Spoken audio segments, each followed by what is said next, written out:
Joe, what caused Nova to struggle today? Two things. His sinker didn't have a lot of sink to it, and it was up in the zone, and his curveball wasn't very sharp. So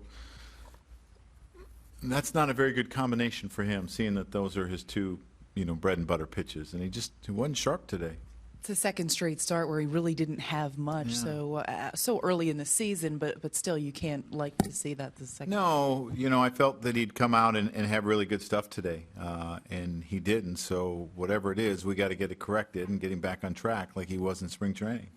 What leads you to believe that he's a guy that can get back? Well, we've seen it happen a number of times with him, where he can get on a roll and be really, really good, and that's what we need to do, get him on a roll. And we had talked to you earlier today about how your bullpen was a little bit short today. To have that happen and know you don't have a pen, how frustrating is it? Yeah, well, it's hard. Nuno kind of sucked it up for us today, giving us, some distance, and it's not ideal, but it's something that happens in the game. You got to deal with it and find a way to get through it. Kenny. Joe, we've seen Nova be very good for stretches, but do you feel like he's striving to get a greater consistency overall, or is that not? Well, I think it's important, if he wants to go to the next level as a pitcher.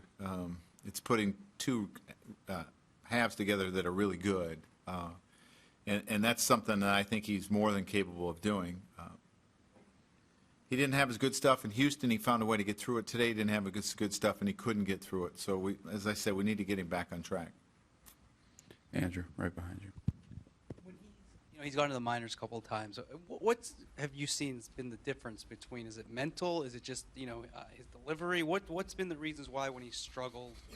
That's a tough question to answer, because obviously you could say when his pitches aren't crisp, well, there's something that's a little off that day mechanically. But is it caused by an approach, or what is it caused by? So. All I know is his stuff wasn't sharp, whether it's physical, mental, or both, or neither. The big thing is we got to get him back on track. Eric. How did Cervelli look at first base for you? He looked okay. I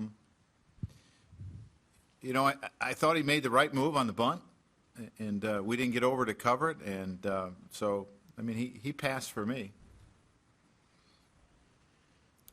Anthony, right here in the front. Joe, what was your view of the ball that got up the middle in the first inning? I think it was the second batter under Derek's glove.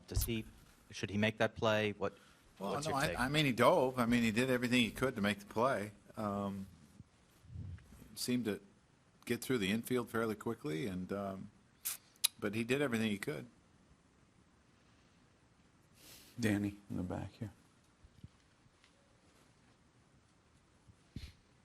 Joe, you've seen plenty of guys sign big contracts, go to teams, and then not get off to good starts. To see Ellsbury do well from this start, we know obviously he's a good player, but what does that mean?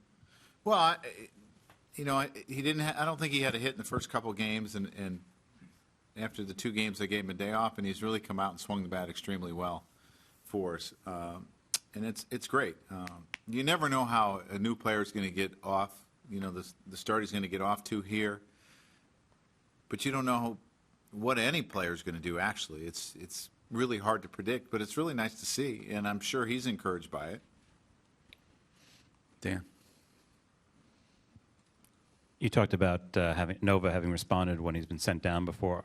You really don't have that luxury, or he doesn't have that luxury, I guess. Or you'd like him not to have it in the future. How do you make him figure that out without doing something drastic like sending him down? You're probably giving me much more credit than I deserve on how to figure players out. I wouldn't make too much of two starts.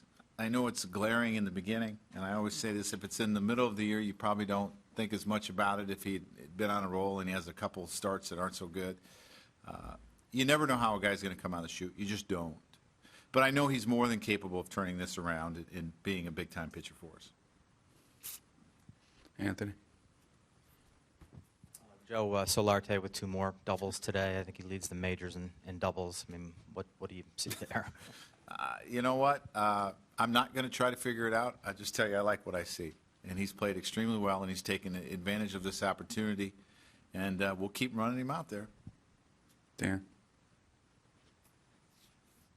You said Cervelli passed the test. Does that mean this he might play first base again? Yeah, I mean, it's depending not on matchup? something I'm going to do all the time. I chose to do it today, and we'll see what I do against the next lefty. But it does give me another option. Jorge? Joe, with a couple of middle infielders that are a little bit, older and guys playing out of position on the corners, how important are the positionings that you guys do, some of the shifts right now in terms of compensating? Well, I think they're extremely important. And there's obviously a lot of thought and data that goes into it. And, we look at histories and our pitchers and what type of pitches they have, and we try to put them in the best place possible. Sometimes they don't always go there. But we're playing the law of averages, and you're going to see it work a lot more than it not work, but every once in a while it's not going to go the way we want. Anthony?